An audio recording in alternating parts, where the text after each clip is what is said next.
Hey, John.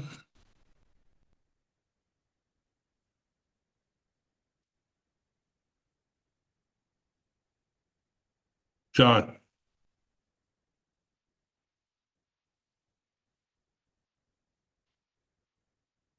can you hear me, John?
Good morning, everyone.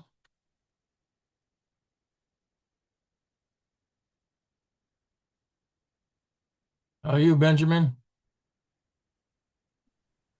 I'm doing pretty well. How about you? I'm doing all right. Yep. Weather's breaking. Yeah. Able to go outside for some runs. It's been nice. Yeah, I think it's gonna last this time because it was going like 80s and then dropped down to 60s and lower than that sometimes but I think it's here to stay. I sure hope so. Yeah. I had a question I wanted to ask you. Uh-huh. Have you heard of this place called The Hub? The hub. I It's have. on Leon Sullivan Way, clothing, household items, dress attire, work attire, shoes, kit, all kinds of stuff. Oh wow. They I supply, know. I know they supply certain days of the week. I can't remember exactly what days, but as long as they have things in stock, they will give to individuals. I've had a few when I did case management, I had a few of the individuals I worked with get some things from there. Also, when I worked at a treatment center, I helped out some guys get some things. But Here, okay, well, here's the flyer that was sent to me, do you know and I where thought, Jobs and Hope is? The office there at all? On the Is it close by the First Presbyterian Church, or is it further up? okay, so off the corner where the baseball field going to Capitol Street, you turn down Oh, Leon Sullivan, the first road. You know how it kind of the bridge gaps yeah, it? that bridge separates it. Yeah, you would go down there, and it's where the adult education building is. It's right beside that. You would go into those doors, and then there's a bubble there where they usually have somebody working, and you just ask for the hub. Somebody will come out. The I know his name, but I can't think. He's a PRSS there, older gentleman. He typically helps out a lot. But yeah, they give a lot of supplies like cleaning supplies, hygiene stuff, and clothing if they have it. I've not, that's the first I've heard of that. And that's, is it, sounds like it's close by Covenant House. It is. It's across the street, a little bit down, and across the street from Union Mission and Equinox Men's Shelter. Okay. Okay. Yeah, All right. I know that area. yeah, yeah. I used to work with Kanawha Valley Collective behind the shelters, so I was over there a lot. It's kind of where there's a lot of good resources in there. There's what is it? First Choice. I think their peers are there. Jobs and Hopes there. Pride Community Services is in there. So they're all kind They're, of and in they're that they're building. open. They're open every day. Yes, I can't remember exactly when the hub gives out. I would assume they practically every day they would give somebody something, but I can't remember if it's specific days or not. It's been a little while. Okay. I had a question. I wanted to know, has anyone heard anything about what is going on with PAC? I think many of you are familiar with PAC. They're significant here in Charleston. It's partnership. It stands for partnership with African American churches, but it really serves. It really has an extensive area of service. Has anyone heard anything about what's going on with PAC? I'm hearing rumors, and I don't want to say what I'm hearing because I don't want to spread anything that may not be true. But I'm hearing something um, that's not favorable, and I think it would be really unfortunate for the city of Charleston if it's happening. But I'm hearing something. I just want to know if anyone else is hearing anything like that, anything about PAC. No one? Okay, well, maybe it's just a rumor, but I'll just leave it at that. I'm hoping that it's not true what I'm hearing, because it would really be disastrous for a lot of people.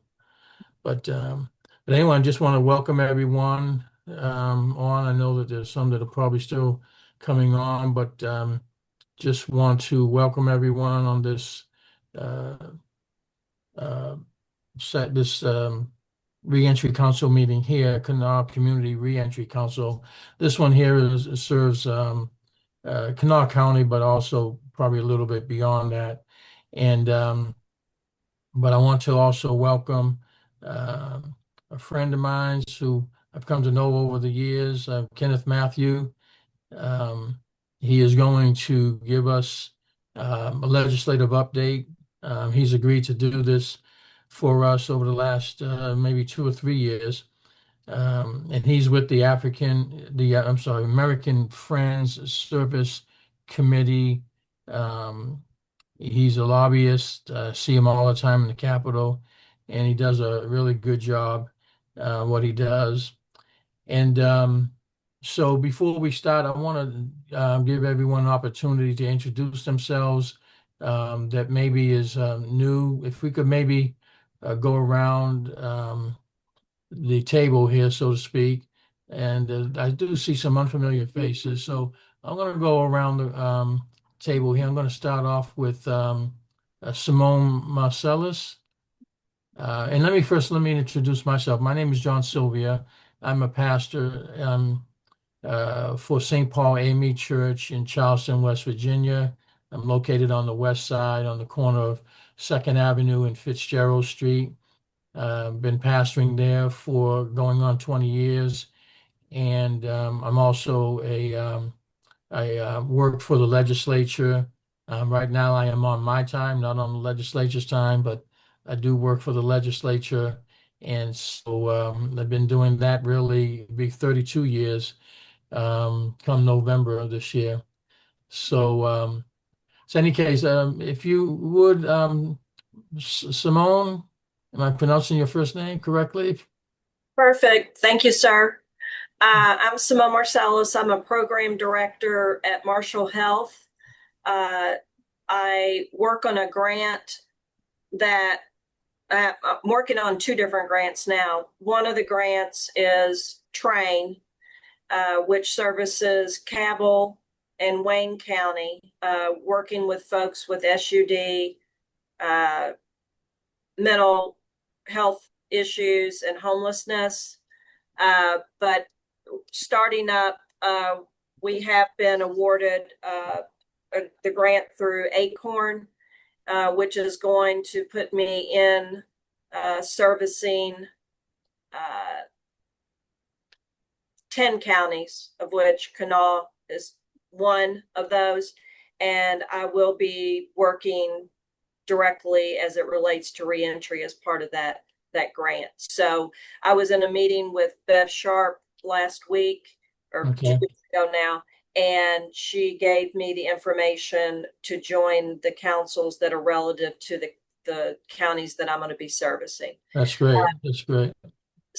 If I could, it would be very helpful to me if everyone on the meeting could put their contact information in there for me, just so I have it. Okay. Thank you. What's the name of the organization again, Simone? Marshall Health. Marshall Health. Okay. Yeah. Um, I work in the Division of Addiction Science. is that also where trying to remember Beth Welsh. Best Wealth is one, and is there a Rodriguez? I'm trying to remember. There's someone that attends here quite regularly. I'm trying to remember a name. But anyway, yeah, I think we've had others. Marshall Health. Is that something that you think you might want to kind of share with us in a future reentry Sure. meeting? Absolutely. I know May is available, May 13th. We meet on the second Wednesday Yeah. of every month.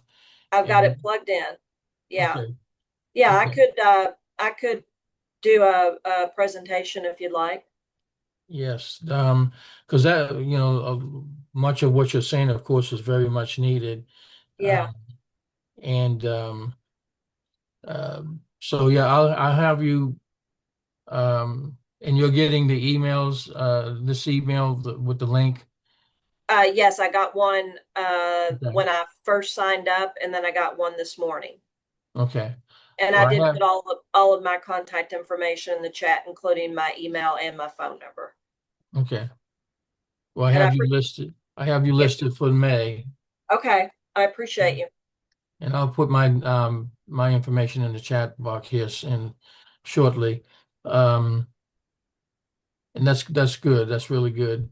Yeah, there are several. Altogether, we have around 20 reentry councils, and so I think Bev can tell you which ones. And this is definitely one that's in that county, Yes. North County. Yeah. Um, let's see, Melanie Watkins.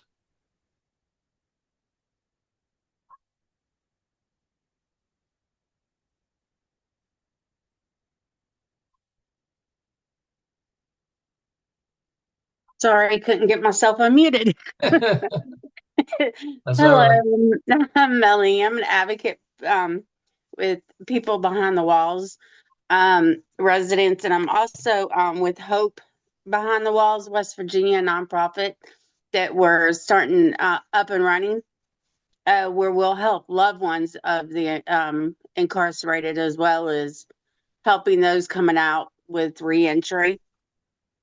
And I actually have helped. It was at the Capitol too, trying to stop bills, advocating with that as well, and look forward to the future of not stopping with advocating. Yeah. Well, yeah, I'm sure you've run into Kenneth, um, Yes, if you're up there. it started with when they stopped and went down to 2 meals, where they was trying to start that on the weekends. And that's what started my advocacy is I have a loved one behind the walls. So that's what started my advocacy. And I seen that there was a need for us to get out here and voice and Yeah. change things. So I'm not Well, stopping. well, I know that there's a few on right now that are associated with that as well.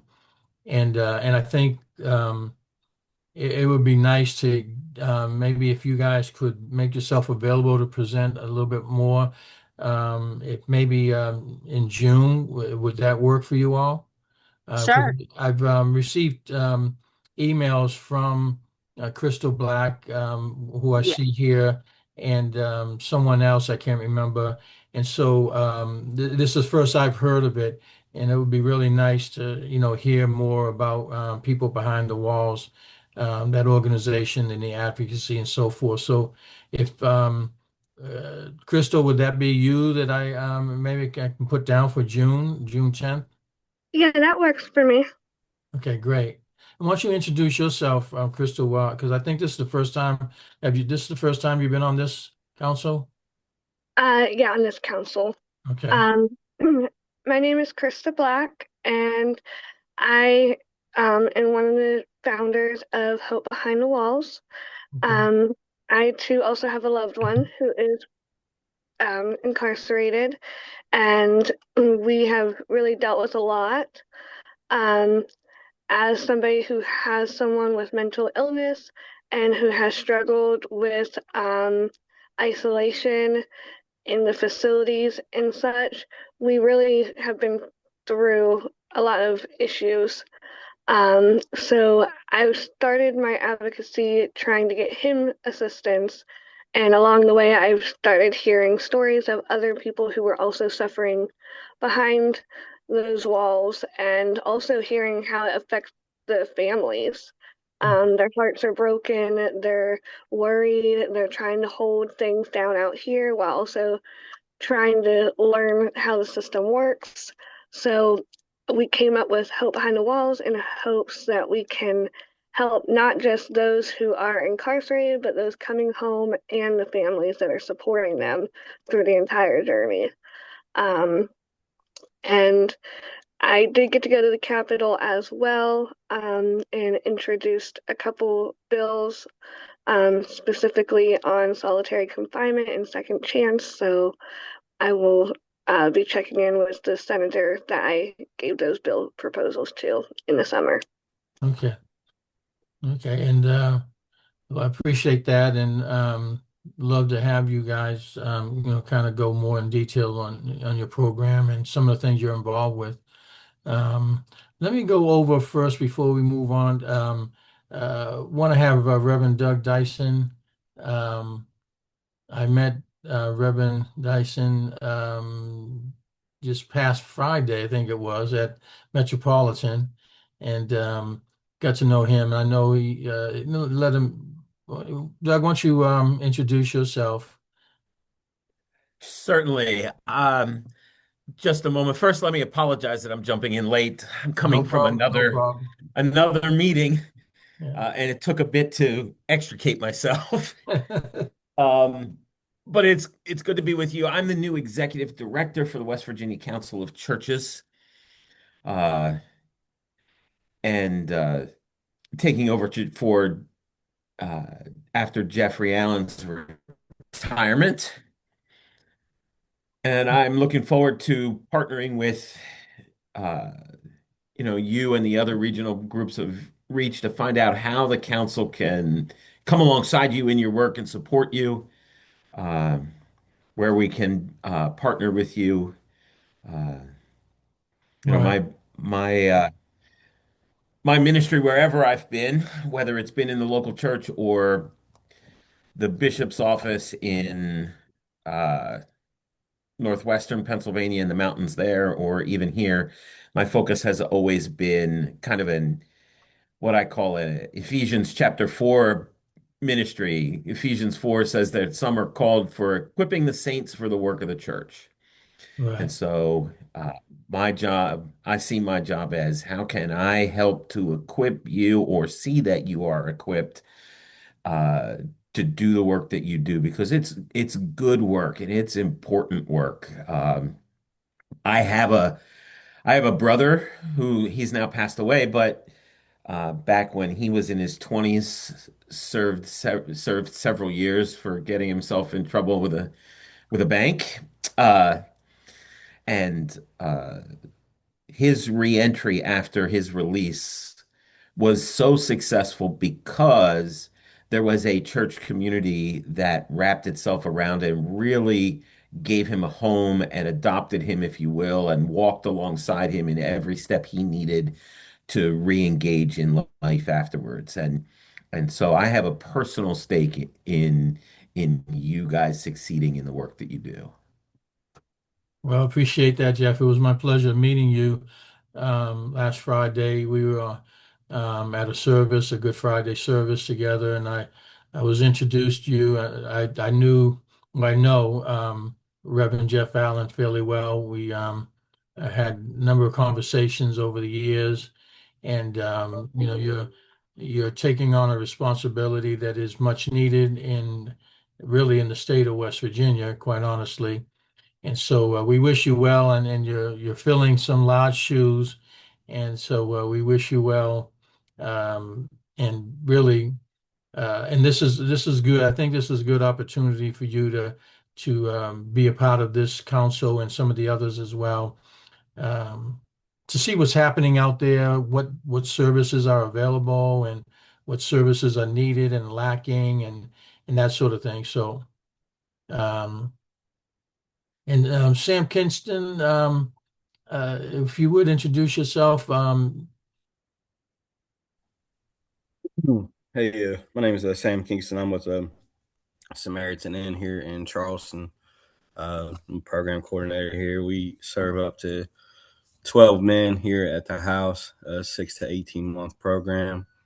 I work with a variety of people, corrections, treatment centers, other sober livings to help house guys. I work alongside with parole here in Charleston, also, and I'm just here to kind of. I started some of these meetings when I first started here, and then I don't know what happened. I kind of veered out for a little bit and got busy with some other things. So I messaged John the other day and Yeah. asked Well, for the yeah. You and I have had conversations over the last several months. Yeah, I'm sorry, I didn't recognize you immediately, and then yeah when I started listening to your voice, I said, "Oh, yeah, you and I have talked several times over yeah several months." Okay, yeah. well, that's good. It's good to have you with us, and I think if there's anyone else that this is the first time, because I don't want to take too much more time from Kenneth, but is there anyone else that this is the first time on this particular reentry council? If you would introduce yourself and I'm new. My name's Tiffany Sagan. I'm from Northwood Health Systems. We're a behavioral health organization in the Northern Panhandle. We have locations throughout the Northern Panhandle. I'm the new outreach coordinator here. Even though I'm new to the position, I'm not new to Northwood. I've been here close to 30 years, holding up many roles. We operate 2 crisis units, one in High County, one in Brooke County, and we can admit for elevated mental health symptoms and or SUD symptoms, and we also do detox. And we accept adults from all over the state, which is why I'm on here, just to be a resource for anybody who would run into someone who could need our help. okay. Well, it's good to have you with us, Tiffany, and it's our pleasure. And so I think if there's no one else, I think this might be my first time. I sit on some of the reentry councils, but I'm not sure if I've sat in on this one. yeah, your name looked familiar. I think I wasn't positive, but I thought your name looked familiar. But introduce yourself. Okay. Well, I'm Marcia Shonk, and I'm with United Way of Southern West Virginia in Beckley. And what I do here is the West Virginia 211. It's an information and referral service. I cover Fayette, McDowell, Mercer, Nicholas, Raleigh, Summers, Webster, and Wyoming counties. But I try to sit on all of the councils because they're so informative, especially the larger councils. But I get not an excessive amount, but I do get some people who call who've been incarcerated and they need help. Okay. And that's why I sit in on these, because I feel like I might be able to do a better job in helping them if I sit in on these councils. And my passion is the housing problem, especially with sex offenders Okay. and not being able to get housing. Okay. But, you know, do you have your information in the chat? it is. I think a lot of people would It like is. to hear more, And maybe see, contact you. United Way of Central West Virginia in Charleston, they have at least 211 folks there. And maybe they would be willing to come speak at one of your meetings. Yes. I don't mind speaking, but I feel like I'm stepping into their jurisdiction, so they should get first chance, if you know what I mean. Okay. I've got your, for those of you who may not know this, if you want to save the chat, if you press on chat and then at the very top, you'll see 3 little dots. If you press on that, and it will save the chat for that particular time. And it will have all the contact informations. Masha, I would like to maybe contact you and see if someone from 211 can present, because I think we don't hear it. I don't think we've ever had anyone present the 211. It's an incredibly useful resource for a variety. You provide references, basically, is my understanding. You can point people in the right direction and so forth. And I know that that's very helpful. Um, and I know that that's a resource that's been taken advantage of by some people. So I definitely would like to see if you could maybe, or someone from WV 211 could present maybe in July if that's possible. But thank you for sharing, and I'm going to hand this over now to Kenny. Um, And Kenny, as I indicated, he's with the American Friends Service Committee. He's a lobbyist. He keeps in touch with a lot of the legislation that was being introduced, that was moving in the legislature, in some of which passed. And he tries to advocate for or against. So I'm going to give it to him. And Kenny, if you could just kind of share some. I know that you had some passionate moments during the legislature this year. And I kind of got to hear you talk on one of your Facebook posts. It was getting kind of frustrating out there, but so why don't you share your thoughts? Yeah, thank you, Reverend Sylvia. Um, as Reverend Sylvia said, Kenny Matthews with American Friends Service Committee.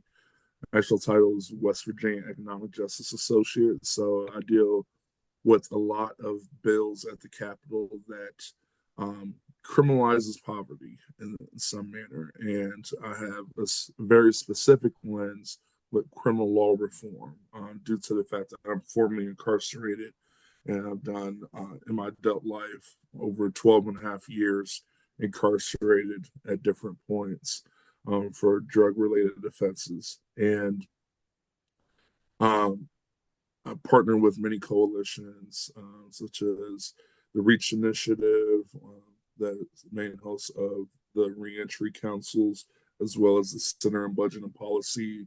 Um, and we try to combat um, a lot of the bad bills that go forth at the Capitol, and by stopping them, trying to amend them to make them less harmful, or passing good legislation that will help people.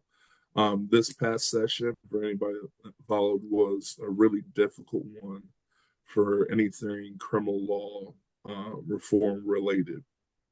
And there's some bills that we helped defeat, and then there's some okay bills that passed, and then there were some bad bills that passed. And so I'm going to briefly go over some of those. If anybody has any questions, you in the chat, or I'll try to leave some time at the end for those questions as well. So to go over some of the bills that we helped defeat.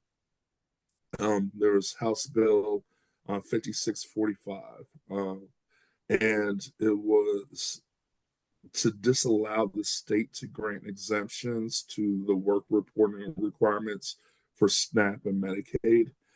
So more recently, they had recertification requirements, and they tried to kind of bolster those and make it more difficult for individuals that receive those benefits. And this bill that was introduced and passed through the House, we were able to stop it in the Senate side. And when we also had House Bill 5319, which is broadly called the camping ban bill. The West Virginia Council of Churches was really instrumental in helping stop this bill, as a bunch of faith leaders joined together to advocate against it. It would have created a statewide law that prevented personal property for someone unhoused, as well as the things that an unhoused person may have that would be considered camping materials, like sleeping bag, tents, things of that nature, from being held or used on public property. As many know, there's a huge unhoused population in the state, and there's not enough housing for those individuals. And so they were trying to criminalize those that were unhoused and didn't find appropriate shelter. One provision of the bill stated that they would be given this fine if they didn't go to a shelter that law enforcement told them was available. However, there was nothing something in the bill that stated that law enforcement would A, help them to make sure that there was a bed available. So just basically tell them like, hey, there's this shelter down the road. You got to go there, but there's nothing that said that there would be a guaranteed bed available for those individuals. So again, you're giving people that are already unhoused and limited resources, if any, um, fines and possible incarceration for being unhoused. We also had Senate Bill 1037, which was a death penalty bill, and that was defeated. And it was basically defeated in the House and Senate Finance because we don't have the money for it to build out the infrastructure to reinstitute the death penalty. That involves several different um, mechanisms. They have to have staffing, they have to have the doctors, they have to have the wing available to keep them separated from other populations. So that was defeated as well. And House Bill 4466, which was to open up the crime of public intoxication to being intoxicated under narcotics or a controlled substance. We were able to defeat this bill because of a couple factors. One is that there's some medical conditions and things that present as someone being intoxicated. So we're asking law enforcement officers to be a doctor to not only be able to gauge, oh, this is narcotics versus a medical episode that someone is having. We're asking them to be a mental health specialist because someone can be suffering from a mental health episode and not be intoxicated underneath this controlled substance. And it put too much burden on the law enforcement officers to be able to gauge what someone is actually intoxicated under. Also, to test for intoxication under a controlled substance, it is more invasive than just a regular breathalyzer test that they use for intoxication of alcohol. And so you would have to use, urine, blood, or hair follicle, which under the Supreme Court and Constitution, it prevents law enforcement from invasive or unnecessary search or seizures. And the Supreme Court has ruled that a law enforcement officer cannot cannot compel somebody to submit to those types of tests without a judge's order allowing them to gain those DNA materials. So that bill was defeated. Now we're going through some of the bills that passed, and some of them were good, and a lot of them were bad. Um, so House Bill 4191, which was a good bill, the bill helps child care providers financially by changing how the subsidy payments are made and ensures that centers are reimbursed based on enrollment rather than attendance. And it address affordability changes for families, including a child care cliff, and expands tax credits to employers who support or provide child care for their workers. Another good bill is it updates the requirements for CPAs, and it included removing the prohibition on people with felonies. So in the past few years, we've worked on legislation to open up employment opportunities for those with a criminal record. We've tried to institute laws like ban the box here in the state. That wasn't successful, but what we were able to do is that for public um, jobs that are also under the Department of Labor, that the legislator passed a law that stated that a background check cannot be done on someone until after the interview process and or an offer of employment is offered. Then they can go through and do the background check. We're trying to expand that to include more um, entities, as well as try as much as possible to get private employers to go along with it as well. Okay, Kenny, let me ask you a So, question. Kenny, can I ask you a yes, sir. question? So, the box is still required to be, it can be on an application, and you have to answer that question. So I get that, and we've been fighting that for the longest time.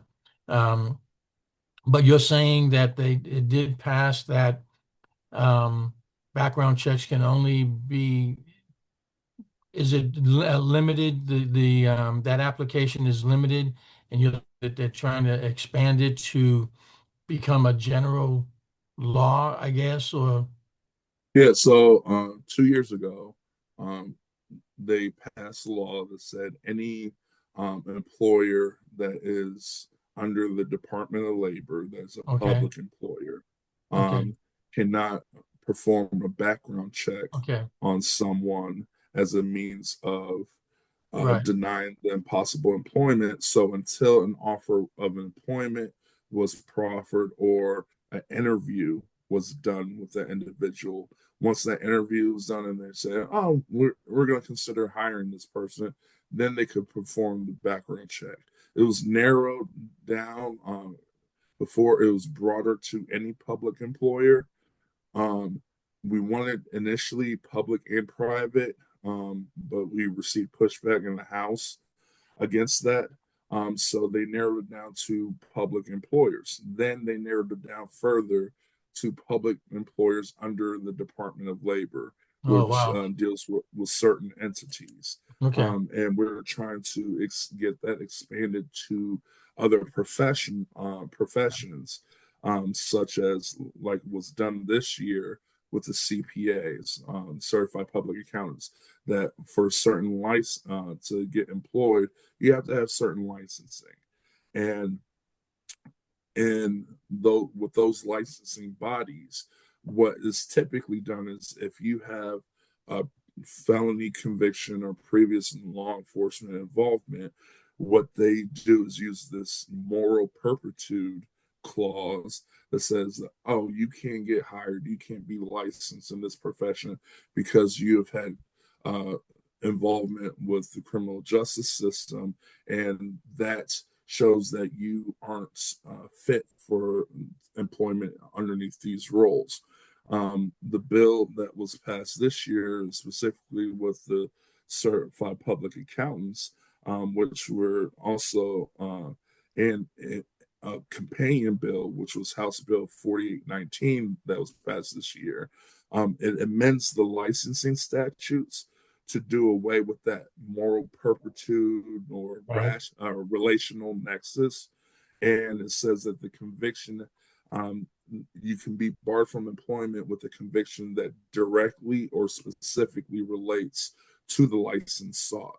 So I use the example for CPAs, certified public accountants, right? Just because you have a drug felony or assault conviction doesn't bar you from being a CPA. However, if you had like an embezzlement or check fraud charge and conviction, that would bar you from being a CPA because it directly and specifically relates to the licensing that you're seeking. Let me add to that, Kenny, because that's something that I've dealt with over the last several years, and um, there was a time in which that language, for many, if not all, of the regulatory boards, that they had the language called moral turpitude, that basically it kind of gave the board the flexibility to deny you a license. for a particular profession. And so the law was changed a few years ago to take that language out. But one of the things that was still a problem was that a person, they did not want a person to go through the training, gain, the knowledge of a profession, and then go before the board, and then the board makes a decision. No, we can't give you a license. So you wasted your time and your money to learn a trade, and you can't get the license. So what they did was, and I think what they're trying to fine tune this so that the person can know before they even start their training, that whether or not their offense will prevent them from receiving a license. And so now Yeah, go ahead, Kenny, that there's more to that, but now where a person really can avoid devoting all their time and money towards learning a profession and then be denied a license after you've done all that. yeah, because the law states that denial the offense has to directly or specifically relate to the licensing that you're seeking. So, again, like if you're going to be a nurse, and you had a drug conviction or drug charges, it will show that it directly relates to nursing. However, if you had assault or domestic or some other charge that doesn't directly or specifically relate to what licensing that you're seeking, that they can't just automatically bar you from licensing, One of which I think helps a lot of people that are, in reentry that have right, done the work to change their behaviors and further educate themselves, that want to work in these professions where they need licensing, whether it be a real estate agent, right, CPA, nurse, all these different things, and they're able to use this law to obtain those licensing and be able to be employable in some right. decent fields. What I would advise anyone that knows someone who has been incarcerated, has a record, and they're looking to go into a field that requires licensure, I would advise them to go to that board before you start any of that training. Go to that board, let them know who you are, what your record involves, and get an understanding. This is something you can do. Get an understanding with that board so that you can pursue that education and know that when it's all said and done, assuming nothing happens in between, that you will be able to get a license if you pass the test and do everything else. Yeah. Now we're gonna get into some of the bad bills. Um, and one of there's a couple bad bills that specifically were passed, that creates significant harm to individuals. One was Senate Bill 137. It was introduced as increasing the penalty for second degree homicide and voluntary manslaughter. However, they added first degree homicide um, as well, and on felony murder and recidivist codes to it. So it turns first degree homicide, which is punishable by life imprisonment, from 15 to life to 25 to life. Second degree homicide, it went from a 10 to 40 to a 15 to 60. Um, and voluntary manslaughter went from a 3 to 15 to a 5 to 20-year sentence. For those that don't know, the recidivist statute gives someone a life sentence for multiple felony convictions within a 20-year span. And the code in West Virginia code is very broad as to what activates the recidivist statute. People typically think that it has to be a crime of violence, but it doesn't have to be a crime of violence. You just have to have two previous felony convictions. That the penalty could have been incarceration. So you don't even have to be incarcerated. So if you have a felony conviction and the judge suspends the sentence and gives you probation, and you still have that felony conviction on your record, that is a qualifier for the recidivist. Doesn't matter what you're actually sentenced to, it's just what the penalty carries.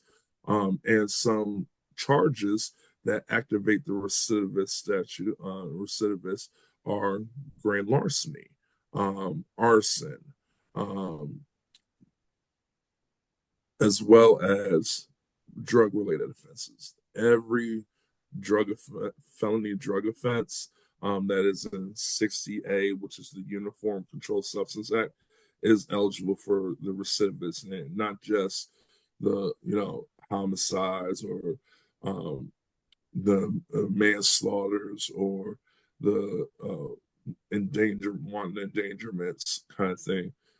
It includes other penalties, other charges that aren't typically crime of violence. Burglary.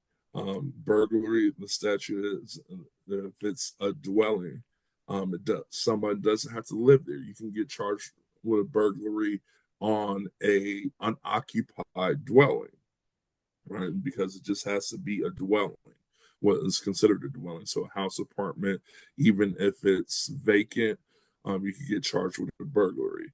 And those can activate the recidivist statute. So you would get 25 years to life instead of the current 15 to life for those types of offenses.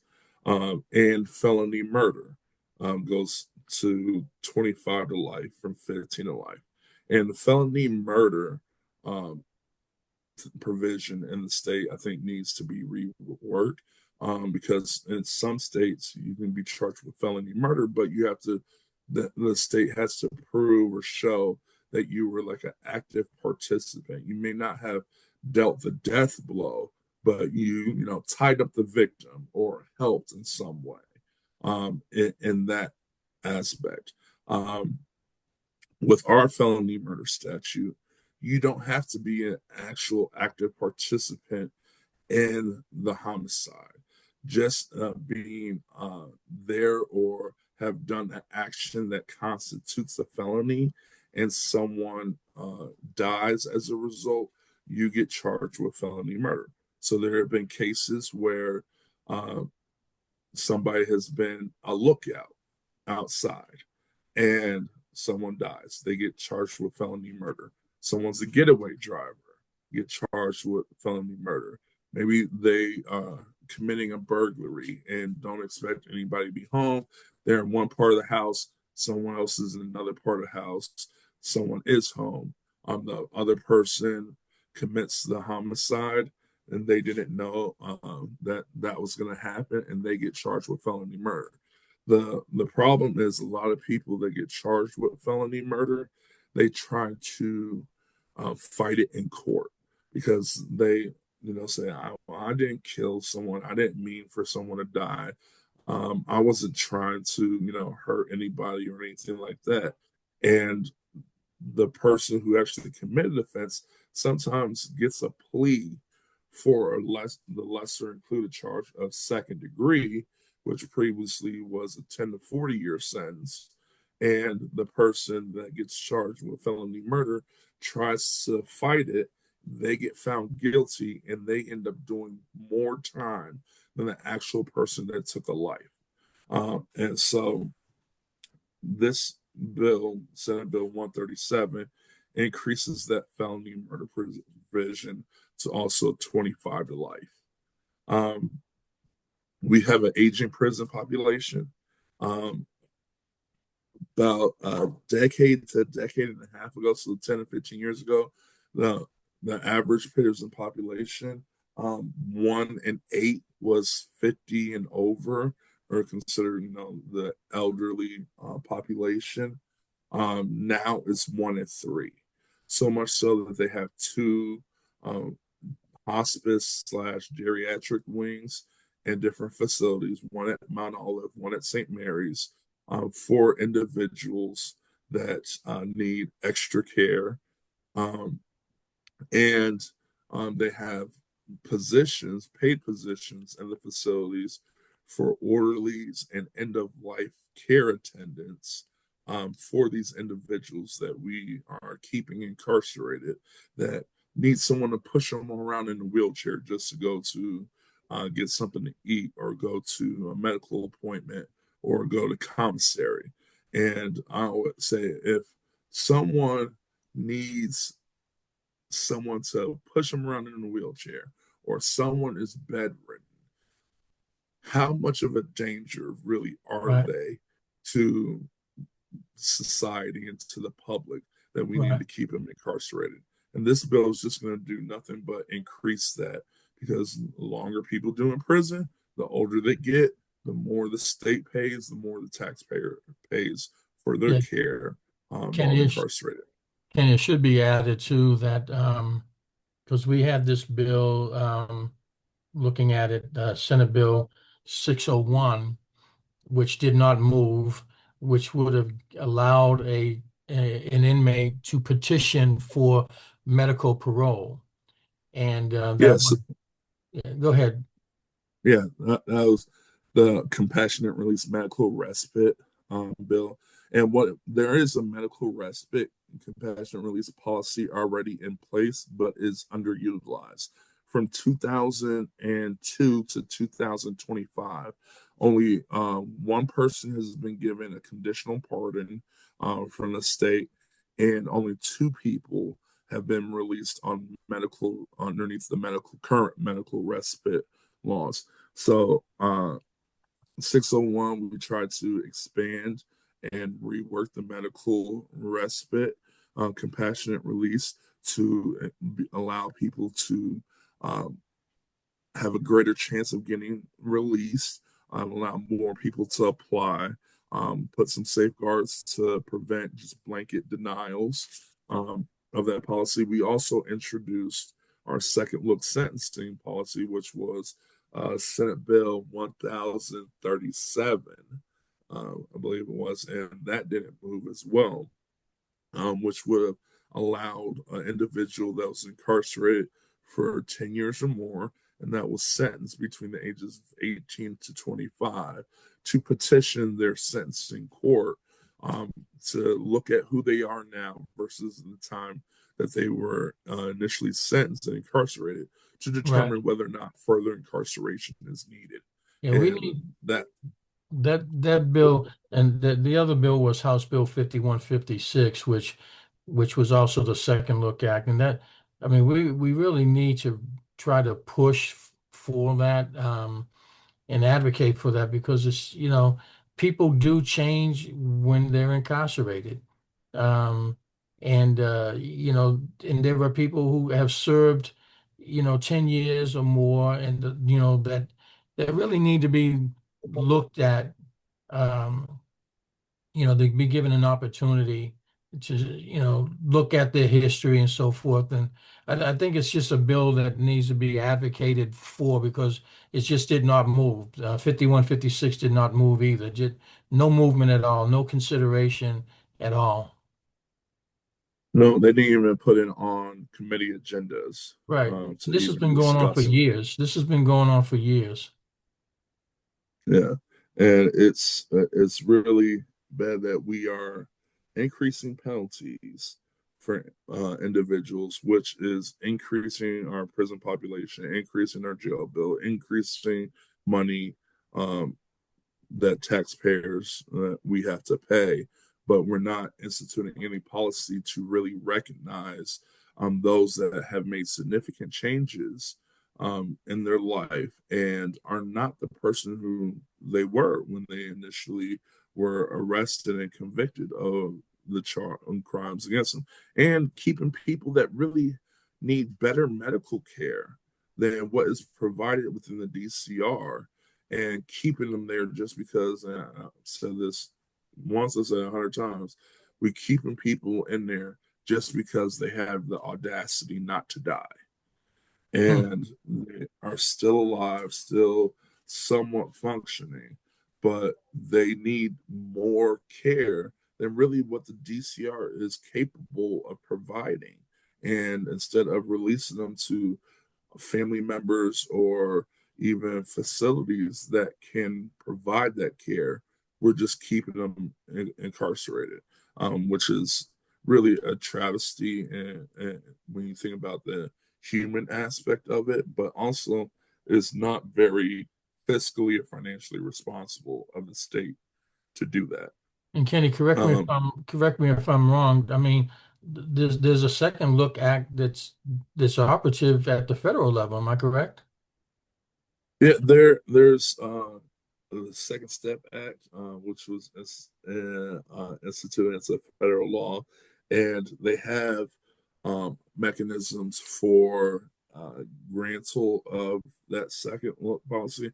And there's roughly, I think, 13 states with DC also that has some version of a second look policy that allows individuals to petition courts and get granted relief and basically early release from incarceration.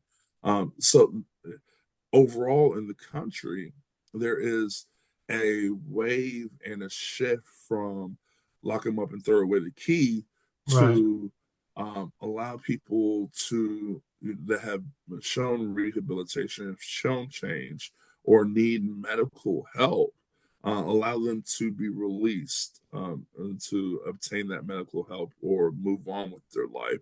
But in West Virginia, we historically are behind the curve with a lot of this type of stuff. Right. And this is one example that we are significantly behind the curve. Right. Another bad bill that's really horrible is House Bill 4606, which prevents magistrates from issuing PR or personal reconnaissance bonds in any felony case that includes any drug offenses, arson, crimes of violence against a person, or burglary, and or crimes against a child as well.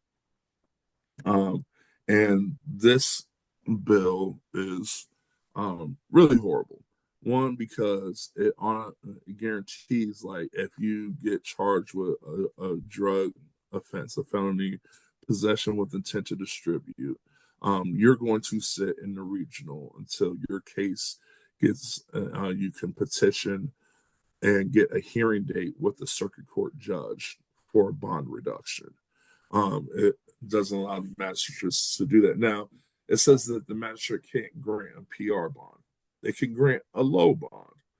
However, most magistrates in felony cases across the state, the bonds that they institute are higher than in misdemeanor cases because the penalties that someone can receive for felony cases are higher than misdemeanors. And what they did was in 2020, in 2021, they passed a law that stated that a magistrate has to use the least restrictive means necessary to ensure public safety. Someone returns to court in the establishment of bond. Giving someone a PR bond is, in certain cases, the least restrictive means possible, especially when the magistrate says, oh, they have family in the community. This is their first felony offense. It's a nonviolent drug case. And, they can't pay a high bond. So we'll give them a personal reconnaissance bond that has an amount attached to it so that if they don't show up to court, we revoke their personal reconnaissance bond or PR bond, and then they have to pay the money to bond out. Also, there are certain courts, Kanawha County, for instance, that don't utilize bondsmen. And this bill was put forth by the Bail Bonds Association. Senator Barrett, and I've been very public about this, Senator Barrett's wife is one of the main lobbyists for the Bail Bonds Associations. and Senator Barrett is also the chair of Senate Finance.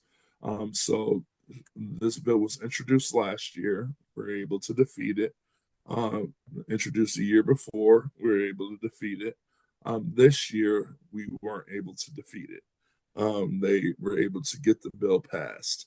So basically, this means if you get charged with felony crime of violence, felony offense against a child, felony property crime like arson or burglary, and any felony offense that's under 60A, the Uniform Controlled Substances Act, or drug cases, you're going to sit in the regional until either A, you're able to post bond you or your family members.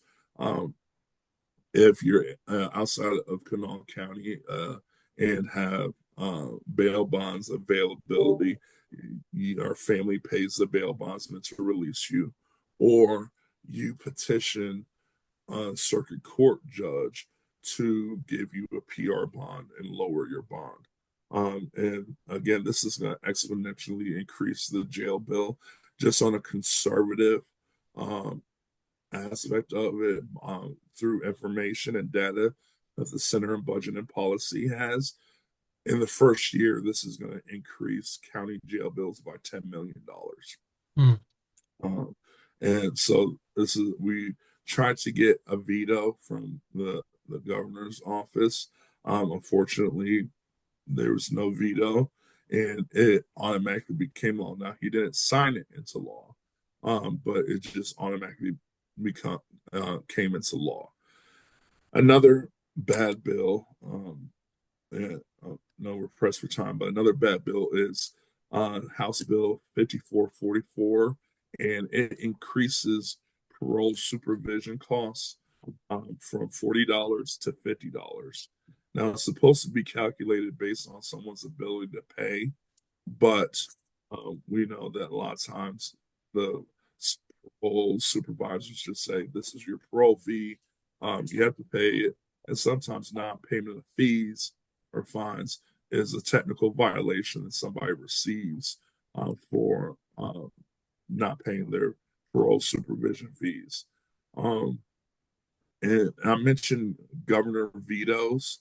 A bill that was a good bill that the governor, well, there's a few good bills that the governor vetoed, but one of the bills a couple of bills that the governor vetoed was one House Bill 4730, which was developing a continuum of independent living and transitional support system services for youth aging out of foster care. So basically, it was going to create a program that helped youth that were aging out of the foster care system, 18, 19 years old, and help them receive housing and further employment. The bill was vetoed by the governor.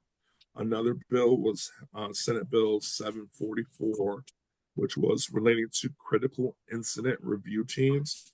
So this bill was to create a team to review incidences within the foster care system of child death or near child death, and created it would be with the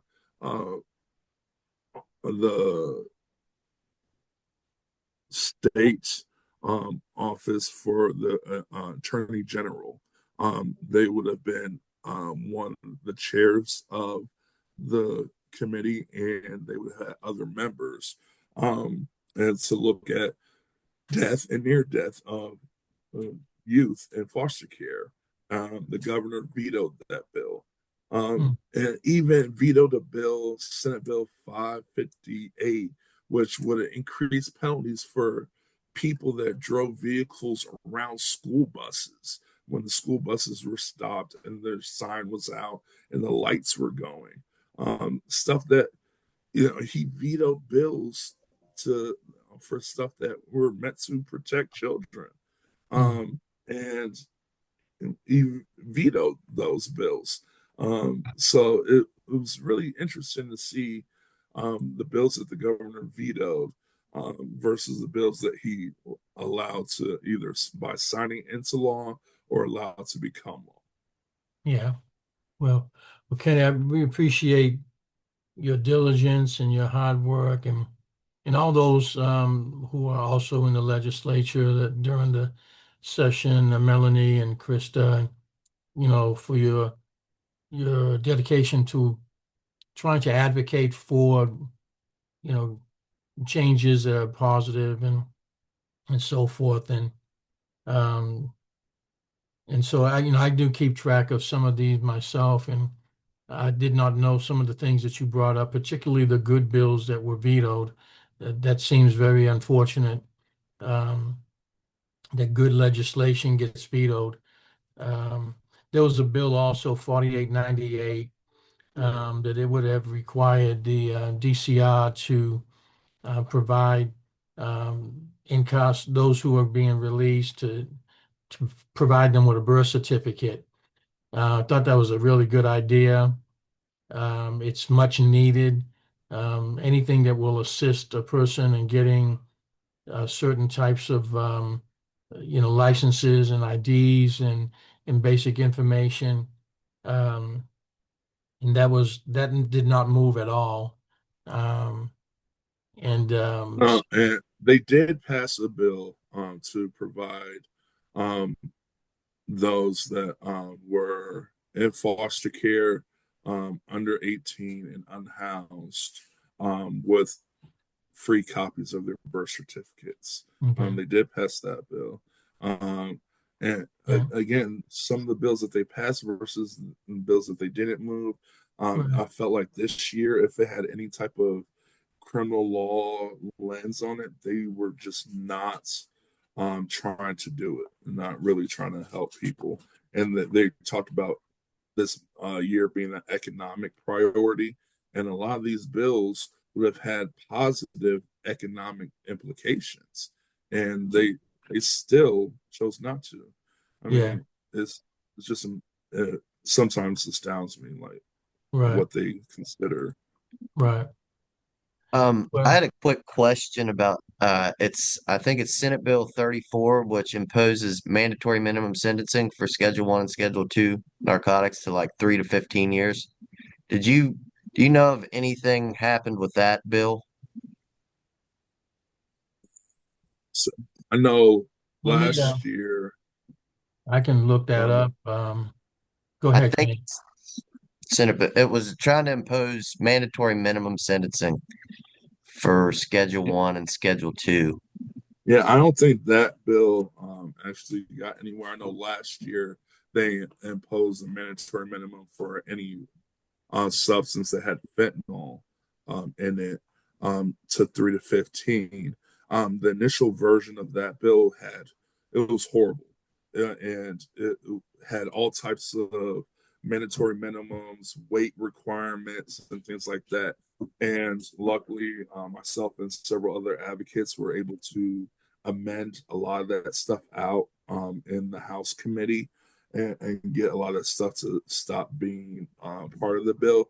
But they left the fentanyl provision, and Yeah, they left the I provision. just looked it up, Kenny, and it did not move at all.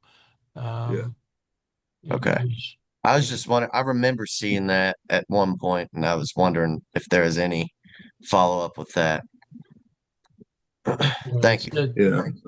basically it would have provided a 3 year looking at the bill for Schedule 1 and Schedule 2. It would have was a 3 year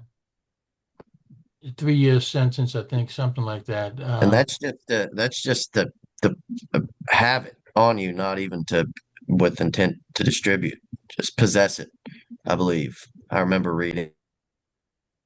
Yeah, it Yeah. says here, if a person knowingly or intentionally possesses controlled substance of a Schedule 1 or 2, except for cannabis, um, they would be guilty of a felony, and they would be in prison not less than 3 years. Yeah. And that's and a lot of people also don't realize that you can be charged with possession with intent to distribute, deliver, manufacture without having any type of financial gain or monetary gain. They think, oh, I have to sell it to somebody or trade it with somebody. No, if I have, a medical marijuana card and I give Ben some weed because he has his anxiety, and I just give it to him, like, here, smoke it. That is a delivery, and that Yeah, is a felony offense according to the code. it's And real so, gray area. yeah, and it doesn't matter the amount. It doesn't matter the monetary value. I got charged at one point with 2 possession with intent to distribute for $20 worth of weed and $20 worth of cocaine. And I like And how you pointed out law earlier too, because you can link like a drug delivery, which is not sold for any monetary value, um, can actually be linked to murder law within that delivery as well. I mean, it technically it could. Has it? I don't know. In any case law, has there been? they have been pursuing um, deliveries resulting in death because of provisions of overdoses and things like that. So they have been charging people with offenses like that. And they have recently tried to increase those penalties as well, including but they haven't expanded the Good Samaritan law adequately enough to provide protections for individuals, like we've tried to in the past. Well, Kenny, go ahead, Jonathan. Look like you have your hand up. Yeah, I just wanted to come on and let everybody know that the Reach Initiative has hired another admin person. So there will be someone taking over my job here with the reentry councils. So I'm not sure how much longer that I'll be on. They're supposed to start working on the 15th. So someone else will be doing the reentry councils, and I'll be focused more upon the reentry navigation. Okay. So I just wanted to let everybody know that. All right. Sounds good. Thank you, Jonathan. We appreciate what you've done so far up to this point. The Reach Initiative has been very important, and it's expanding, and so we're grateful for that. So I want to just again thank Kenny for his presentation of these bills, and obviously very knowledgeable about what they contain. And from the sounds of it, Kenny, it sounds as though this year was not the greatest year for criminal justice reform. That's the way it sounds like to me. Um, Bills that could have and should have passed, it would not have taken that much time to do. We never saw the light of day. Bad bills were passed, good bills was passed as well, and then good bills were vetoed. So it sounds like um, a net decline to some degree, I guess. But anyway, I think sometime towards the end of each year, we need to really make a push, and this might be an initiative that we can take to make a push to really express to um, legislate towards the importance of some of these bills that just languish in committee and never get to see the light of day, and they're very important. And I'm talking strictly on the second chance bill. I just think that needs to at least get a hearing. I mean, there's just every year for the past easily 3, 4, maybe 5 years. I know Delegate um, um, drawn a blank on her, Kayla Young. Caleb Young, yeah. She has been instrumental in getting that put out there, but it just never moves. So I mean, we have Republican sponsors of right, our second look bill. Like right, this year, yeah. Senator Woodrum sponsored it. He So sponsored it last year, along with Senator from Jefferson, Patricia right, Rucker. She right. co-sponsored it. It's not a partisan issue. Well, It really is not. It's getting the chairs of these committees to put it on the agenda and have a hearing on it.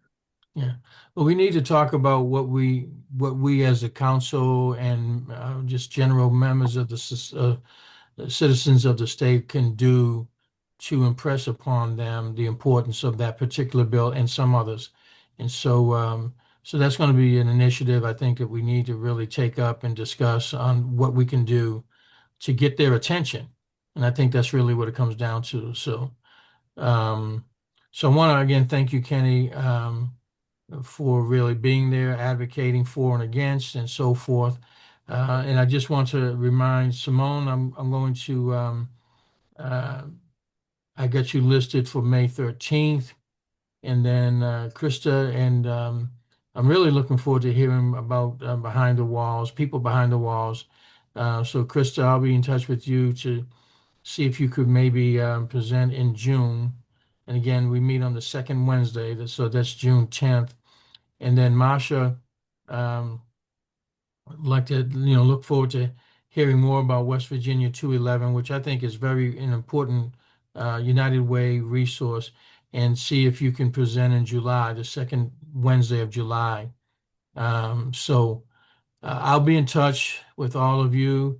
Again, I want to thank you and appreciate your time.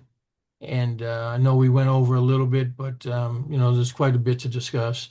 Again, Reverend Doug Dyson, we wish you well in your new endeavors to taking over for Reverend Jeff Allen and heading up the Council of Churches, and we'll, hopefully you'll gain an understanding of the things that need to be addressed. And I'm here to help.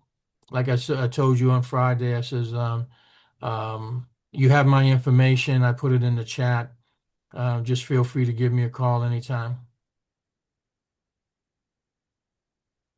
All right.